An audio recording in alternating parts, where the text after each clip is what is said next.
Hey, what's up guys? Today we're going to be talking about the Prusa XL right there. And unfortunately, it's not really a good one. So let's go discuss what happened. So it all comes down to this blob and the hot end. As you could probably guess, you could probably see that idea of what happened. So yeah, I woke up this morning and found there was this huge blob covering the entire hot end. And when I went to remove it, I heated it up to like 280. I followed the instructions on Prusa and then started pulling it a little bit. I didn't even have to pull very hard and it came off fairly easily. When I did, I found out that the wire was snapped off. It was not functioning at all and immediately the beeping started going on the Prusa XL. So yeah, there was that. Honestly, not terribly unexpected because of the big blob. I had no idea if the wire was actually in there.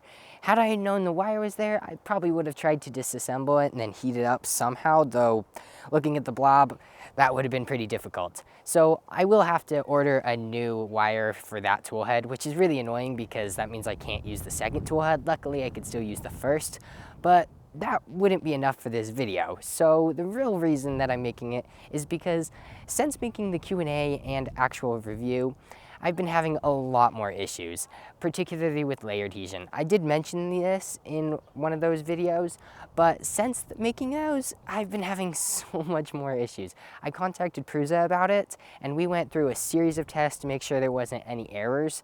Turned out there wasn't really, and then ironically, it worked almost every time during those tests. But then after doing those prints, I'd actually do a long one, it'd work for the next one, and then had stopped working. So I actually started taking pictures this last week of failures, and here's a slideshow of images going on screen right now. You could see that I actually had like I think it was around 6 failures out of 21 prints. Yeah, that's pretty bad. Granted, I did catch most of them before they got as bad as this blob. This blob was done overnight. I went to bed, I saw that the first layer was fine on the first ones. Must have had an issue later on. Granted, these are also smaller pieces, so it might have just been the bed didn't have enough adhesion. It wasn't even the fault of leveling. That very well may be the case, but either way, the XL has not been functioning as well as I would like for a $2,500 machine. And as far as warranty for something like this, the blob, and causing the cable to snap, I did check on that.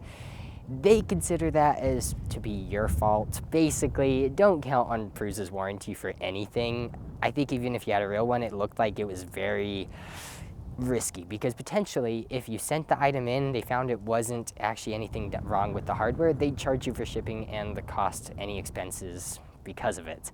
So yeah, Prusa has a really high warranty claim rate.